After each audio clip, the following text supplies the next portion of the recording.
Hey guys, what's up? MurderofBirds here, and I cannot tell you guys how hyped, how excited, how thrilled I am that Log Horizon is finally back. If any of you guys have been to my channel since the very beginning, or since I've been reviewing anime and manga, you guys will know that Log Horizon, alongside Kuroko no Basket, was one of the first series that I started reviewing for an entirety of an anime season of last year. Log Horizon and Kuroko for the fall season, and I'm really hyped that it's returning because this is like the chapter of my anime career, if you will, where I'm just like continuing my work where I left off, and it's just so awesome because I just look at my old videos and how I've grown and how far I've come and how big my channel has grown since then, and I feel like I'm really encouraged and I'm really motivated to bring this to you guys. I'm really excited, and I love the series as a whole. You know, since season 1 to now. But it's back for 25 episodes, and right off the bat, this first episode blew the first episode of the first season out of the water on all occasions, like on all fronts. Amazing animation by Studio Dean. An incredible animation. They kept the opening of Database, which I was so freaking hyped. I was so gassed. I was like, oh my God. And I got to sing along with it, and I got to see the new animation for the opening. And there's just so many new characters, so many new events, so many new environments. You know, you got different type of seasonal. You have like fall, like the leaves are blowing in one, and then you have like the snow in the other, and like a dark alleyway in another. And I'm just like, there's going to be so many different places that this season's going to take us on, and it's just so freaking incredible. The ending was pretty cool too. It still focused on Akatsuki and her relationship with her guildmates, and of course Shiro, since she has a little thing for him. I can't tell you guys how happy I am for this season that it's back. And the first scene of the episode too is just like, what the hell is going on? Like, I had no idea. Like, I think there were different battles in different scenes because no one was connected to another. You had Shiro by himself. You had that girl with the gauntlets fighting off those monsters like on a shore, on a beach shore or something. You had Akatsuki with that samurai dude. So I'm just like, what the hell is going on? You got them fighting different dudes. You got them fighting these giant statue guys, like these giant suits of armor. And I'm just like, what the hell's going on? And I didn't even care. I was like, I have no idea what context this is in, but it's hype. And I'm like, I'm completely like encapsulated by it. So right off at the beginning, after that lead up, the actual episode starts after the opening, and we're introduced to Akihabara and, you know, pretty much the peaceful situation that it is in now after season 1, of working it up from the ground up and doing all the world building of, you know, establishing order and civility and peace amongst the people that were there. And amongst a lot of places, I would feel Akihabara has definitely impacted and influenced a lot of places in the surrounding areas, where now they're actually doing events, they're doing festivals, this, that, and the other. And they showcased all of the characters that, you know, the lovable characters of the Log Horizon Guild from season 1. We got Toya, Minori, Natsugu, Nayanta, Sarara, Rudy, Isuzu. The only person that we didn't get to see is Princess Leonessa, which I was wondering. I was like, where the hell is she? She was wearing like the Valkyrie type of armor in volume 1. Season 1 rather, and we even got to see the mage Regan, but everyone else got new costumes. That's something else that I got to mention. Along with the animation, everyone got new costumes. I guess the animators decided to spruce up and, you know, give them new costumes so that way they can have like a different feel. Since the animation is going to be different, let's change the costumes. Regan just looks like a bum. He still is like in his dirty ass robes and stuff, and I was just like, really? But I thought that was really funny. So you know, this, that, and the other is still happening. The Goblin King event is still going on with Krusty and all of them dealing with it, where it's at you know, at the 7th fall. Halloween, so we still got the seasonal changes. We're in the fall season right now. They're doing the Halloween thing. But from there's a lot of stuff that's actually changing, like amongst like the internal conflicts that Shiro deals with. And I feel like Shiro takes on all of the responsibility of keeping, you know, obviously he's the guild master of Log Horizon, and I feel like he is the headmaster of the round table since he organized and founded it. And now you know, he's being put on with a lot of responsibility, a lot of stress in the fact that there's financial crisis amongst Akihabara, with the round table not being able to finance all of the buildings and facilities that they have under their belt, mainly because he wants to keep things under wraps in Akihabara, under his control, so no outside forces try to conspire against them, and so none of their resources fall into the wrong hands. And at this point, it's like, the round table is going to go broke. They need to make sure to facilitate all of the places in Akihabara. Basically, he wants to control, he wants everything in Akihabara under his control, which he only has the main. He has got the guild buildings, he's got the trading buildings, he's got a few other facilities, but he doesn't have entire control. So other places can just come and overrun or, you know, monopolize and take certain things that he needs. So at that point, we got introduced to a new particular character, Kinjo, who is a member of the Kuni clan, which they were pretty much, they were referenced a little bit, I think, in volume 1 and season 1. I'm not entirely sure, but we got a little brushing out of the clan itself.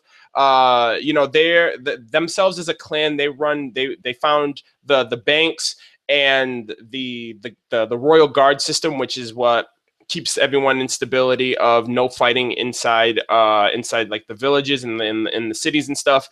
And basically they're the ones who have all of the money, or they're basically the ones that govern all of the money in the game. So she was like, okay, he's gonna kind of take out a loan of how he can get the money that he needs, because they're essentially, Round Table's gonna be going broke. And unfortunately, they can't do it. So at this point, Shiro's deciding, he's like, yeah, you know, Shiro, he's got, you know, tons of plans in his mind of what he wants to do. He made a request to, you know, take out a loan. And they were like, oh, we can't do it because it's some ancient type of treaty. And the treaty is kind of funny. It's kind of contradictory when you think about it, because their ancient treaty that they go by, the Kuni clan, is they don't give out loans and they don't invest outside of their society or their civilization. But if people give them money, they'll pay it back. So I think it's kind of funny how they don't give money, but they'll be willing to take it as long as they know that they have to pay it back down the road. So I thought that was kind of funny. But you know, Shiro is talking to him about, you know, hey, we need money and stuff like that. And then he comes up with this crazy ass idea, this crazy ass scheme. And Regan also is there to support it, as he's like a crazy ancient sage who is in Myro Lake, has all those crazy ass books, has all this type of information of essentially getting money from where the money comes from. Now, the Kuni clan themselves have the money, but where does that money come from initially? It comes from the monsters that are in the world. The only way you get money in the game is by killing the monsters. Now, when you kill the monsters, you get the money. But where do the monsters that respawn get the money? That's where she was coming. I was just like, are you serious? So he's basically trying to find the gold generator of the game and basically take the money from that, because at that point, that's kind of like a system. It's kind of like a hack, like a system break. It's like, okay, if I can't get the money from you, and obviously I'm not going to sit here all day killing monsters to amass 80 trillion gold that he needs for Akihabara, I'm basically just going to go to where the gold generates in the world itself. And I was like, are you serious? Like, what the hell? Like, I understand Shiro does some crazy ass shit. He's trying to control Akihabara. He did some world-class magic in the first season, but now he's actually trying to break the game of trying to find where the original gold generates in the game itself. I thought that was crazy. And he talks about, you know, it's under this world. It's at the depths of this dungeon, the depths of Palm, which looks like kind of like a dungeon. And there's all this magic and stuff that you got to get by. And there's this door, and inside is a whirlpool of gold, which is, I don't know if there's like an endless amount, since that's where the gold generates. But I guess he's only going to get what he needs and then leave from there. But the Kuni clan has some type of relation, because in the end of the day, it's their gold. It's the gold that it's their currency. I guess different areas have different forms of currency, but the Kuni clan, that's their gold. So in a sense, they are related to that gold in some way, to where Shiro wants to handle things diplomatically. He doesn't want to fight. He doesn't want to steal from them, which is why he called him there in the first place. So at this point, it's like, okay, we need your gold, but this gold apparently is yours too. So we're just going to talk to you about it, because at the end of the day, if you don't help us, this is the only other alternative we have. And it turns out that in order to get that gold, they're going to have to go through a raid in order to get it. Now, I don't know if the opening scene was a snippet of that raid, because when he was talking about the raid, it showed the similar type of suit of armor that was showcased at the beginning of the episode. When he was talking about the raids, he was like, yeah, we got to go through the raids. We won't be able to get the gold unless we defeat the raid boss and all of the enemies that they have. And I was wondering, I was like, I wonder if that's what it is. And then he's talking about he can't send his roundtable group. Him and Naotsugu have left Akihabara, so it's just Shiro and Naotsugu. Everyone else is in Akihabara, including Akatsuki. So they're not going to get them. So it's like, you need new recruits at that point. And now I'm thinking, okay, I think that's where we see the majority. When you see the opening and see all of these characters, I think he's going to be going to different places, different territories, different cities or villages, and recruit, not necessarily going there to recruit, but along the way, as along his journey, he's going to find people that are going to be suitable for the task, and he's going to end up recruiting them. He might even find some, recruit some of his old teammates from his debauchery tea party, the old guild that he was a part of. But now that he's his own guild master and he's built up a reputation, he's built up a name for himself, a lot of people are probably going to want to go with him. Again, you can reference that from the snippet of the first 45 seconds of the episode, because you saw that girl with the gauntlets. I believe she's also a former member of the debauchery tea party. The samurai dude that was with Akatsuki, he's also a member. He's like that ladies' man. He's got like the guild. His guild is like of all women. So there's like a lot of stuff that you can reference to that would imply that he's eventually going to link up with his old friends and try to take out this raid boss to get the money that he needs. So essentially that was the episode, but it was just so awesome how we just got to be reacquainted with everybody, and we got to see new things and new people and return to the familiarity of the world of Log Horizon. The one last thing that I'll leave off on is the ending. Now, the ending was kind of trippy for me. I was like, what? It was hype, but it was trippy, and it was like a what the F moment, because in a sense, it was a time skip, because where we left off in the episode, well, towards the beginning of the episode, if it was like a relapse of what happened, we were in Halloween at the beginning. And then at the end, it time skipped to Christmas Eve. And then it was, I don't know if it was a sense of foreshadowing of what's to come, but it was basically Shiro having an internal monologue with himself of, I failed. I didn't trust them enough. And when he said I didn't trust them enough, I thought of when he was talking to his guildmates inside of his guild hall, inside of, their base of operations. And they were asking him like, hey, where are you going? What are you doing? Who are you going with? How long are you going to be? And he didn't tell them anything. And Rudy mentioned, wow, you don't trust us enough to tell us. I feel like at that point he screwed up on something. If this is foreshadowing, maybe he screwed up on something where he decided to not trust anybody with a particular bit of information or something regarding in that regard, and that essentially led to something that he regrets now.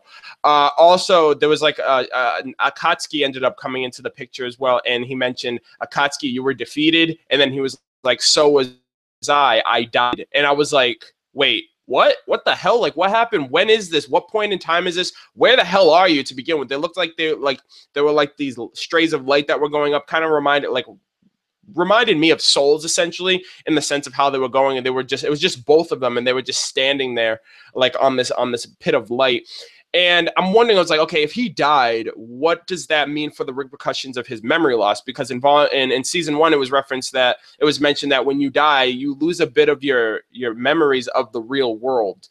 So regarding all of that, I'm just wondering what all this is going to imply in the future of the foreshadowing, if this is like in retrospect of what's happened so far, if we're a little bit further in the season in terms of events, and this is how they're refreshing us with what's happened so far. And then the preview, we're going to see Demikos. Demikos, I think he was in the 2nd or 3rd episode. He was the dude that was overrunning the other town, and then Nayanta and Shiro pretty much blitzed his entire team. And I was wondering, I was like, are we going to see him again? So he's in the preview, so expect to see him. But I'm so freaking hyped that this is returning. Log Horizon 2, and I'm seeing my growth essentially from how I did my reviews in season 1 as to how I'm doing them now, and just seeing my internal growth of, I'm just returning to something that initially kicked off my channel to begin with.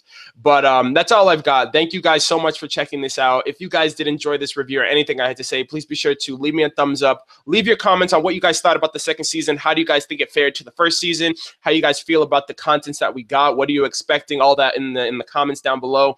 And also be sure to subscribe if you're new to my channel, and if you want to check out some more of my Log Horizon reviews in the future, or any other things that I brush up on or mention in my videos, I'd really appreciate that. But thank you guys. I appreciate you guys checking out my video, and I will catch you guys next week. Take care.